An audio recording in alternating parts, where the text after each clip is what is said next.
So I'm Mo Root, and I handle cannabis education for medical patients and am a holistic wellness advocate. Anything from meditation to movement to plant medicine. I've known Dave and Shannon now, I guess, for almost like a year and a half, 2 years, and they'll never get me to leave this farm. I love it here. It's my happy place.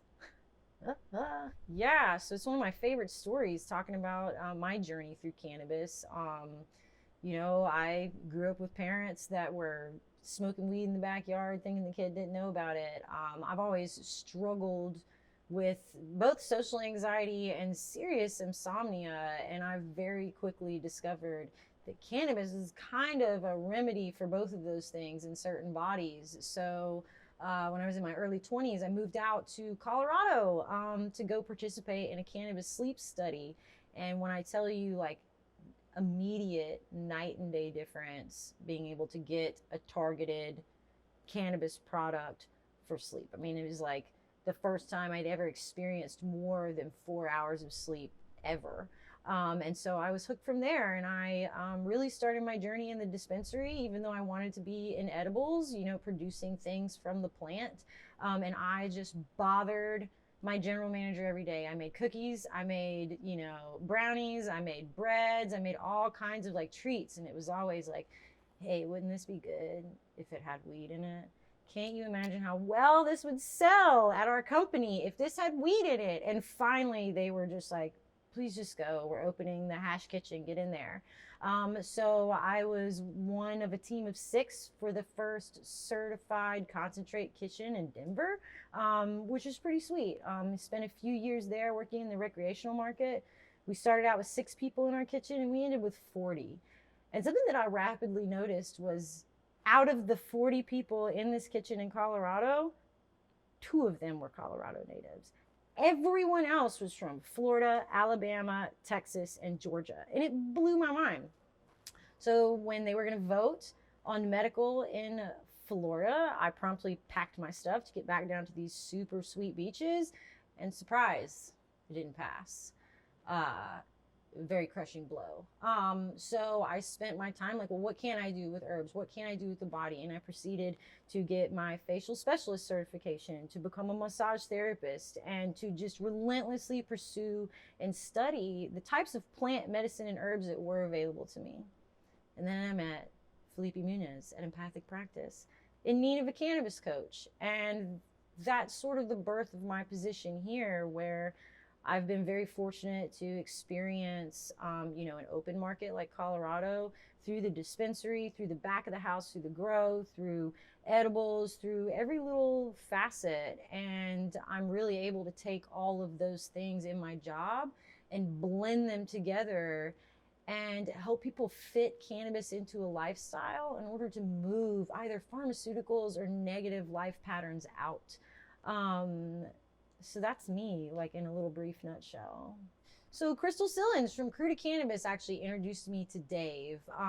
It was right after Hurricane Sally, and these fields were full of just beautiful outdoor plants. Hemp plants were ready to be harvested, and that Sally whipped through and knocked all of them down. It was devastation. So Crystal was coming to kind of initiate some volunteer work to help him clean up and get back on his feet, and get this medicine flowing. And I'll tell you, it was like love at first sight at this farm. I got to see, how much care that Dave and Shannon put into everything that's here. Every little piece and stitch of this farm, every fence post, every animal, every dog, every little piece of it has like all of the force of Dave and Shannon's soul in it. They don't interact with any part of this farm or any person in a way that's not totally like authentic and genuine. They're my favorite people to talk about possibilities and ideas with. They're super open to like the powers of like nature and the environment and the people around them. So they're always eager to help in a way that speaks to them. They're do what you can, when you can, because you can people. And that's why I love this place, because it shows through the medicine. Oh my gosh, I'll use any product that Dave hands me. This is Gold Farm. The stuff that I use every day, though, believe it or not, one of my favorite things is the CBD CBG combo tincture, and I actually share that with me and my dog. As far as an experience goes, dogs are my best friend. My ride or die chick's name is Penny. She has bad knees and bad hips. You know, it's like the curse of the wiener dog, you know. And, you know, her knees and hips come in and out of place, and it was getting pretty hairy there for a while. And then Dave was like, you know, I give this to the horses, I give this to the dogs, I give this to my kids, you know, gives it to all the animals. And so every day, Penny gets about 15 to 20 milligrams of the CBD CBG tincture. And I tell you, it's made a massive difference. I mean, just over the span of about 2 to 3 weeks, I noticed her not hopping on her back leg. I also noticed, as an added benefit, I don't know if anybody knows this, Chihuahuas have what's called a partially collapsing trachea, where they get part of their trachea starts to inflame and like close over time. And they'll do what's called like a reverse sneeze, where it's literally collapsing and they can't breathe. And what I have noticed is when Penny is on her CBD oil, the instances of that collapsing trachea are almost non-existent. But if I stop for any sort of couple of weeks, I'll notice she'll start to get her cough back, and that inflammation starts creeping back in. So for, you know, for my baby girl, my ride or die chick, like, I rely on the CBD coming from this farm, because I know too, it had love put in it. It's made with ingredients that, like, he feels safe, like I said, giving to his animals and his family. And that's what speaks volumes about these products here at this farm. I have to tell you, they all go together. They all occur in the plant together. There's no like this cannabinoid for this or this cannabinoid for that. No. All of them together. It's the entourage effect. Everything. Isolating cannabinoids is not the way. That's what pharmaceutical companies do, and it doesn't work. My whole jam is getting multiple different types of cannabinoids, because they all interact with your body and create certain effects. And when they do that together, that's when we start to see healing and diminishment of symptoms. If you think about any sort of, you know, ailment, even chronic pain, there's a multitude of different causes. Inflammation, nerve pain, you know, like damage, misalignment, and being able to target all facets of what cause chronic pain, including anxiety, is where all these multiple cannabinoids and terpenes come into play. One thing that Dave has here is a CBG flower. It's called Matterhorn is the strain name. And what's really cool about CBG is that it is mildly psychoactive, but it doesn't seem to present in most patients, yielding that paranoia or anxiety that's associated with THC. So for my grannies, or for my people that are very sensitive to THC, CBG is a really good place to start. You don't, as far as sensation goes, THC, I would say, gives kind of a narrowing, sort of a vignette about your day, per se.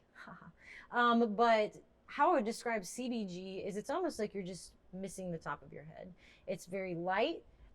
You don't get a whole lot of tunnel vision. You don't get this really zoned in. It's essentially just feels very calming. And I noticed that it feels that way in my brain and my body at the same time. So that's a really good place for a lot of people, especially for people that don't live in states that have medical cannabis yet. CBG is just as legal as CBD is.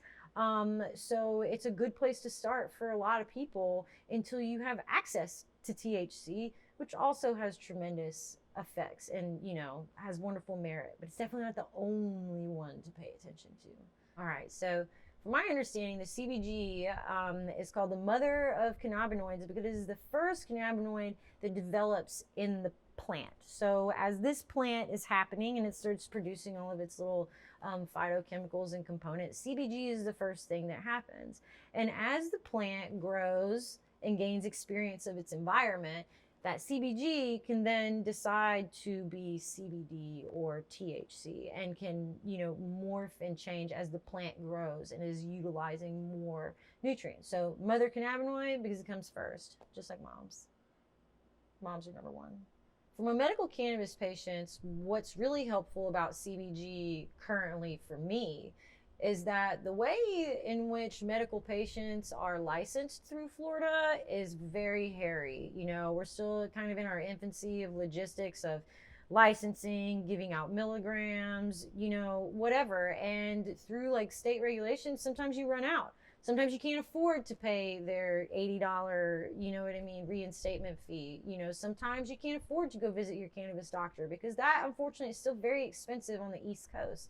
And so, for my people that may have to go in between having their medical cannabis card, I know that they have access to CBG and I can send them to Uncle Dave and he can give them something to last them until they can reinstate their medical cannabis card and gain the full spectrum of benefits that come along with being, you know, someone that can visit a dispensary. I also see it being a really good platform for education on other cannabinoids. It's really hard to sell people on CBD because it's non intoxicating, even though it does have a psychoactive effect on the brain. You know, people need to feel, in some cases, that stoned feeling to assess whether or not something's working. And what's great is CBG is a bridge to that.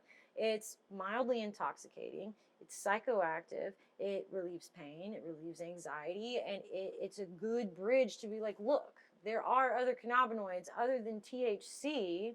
Enjoy this one. Tell me how you feel, and then we'll move on and let's talk about CBN as well as CBD, you know, and just start moving past the surface level of what we know right now about what goes into this plant.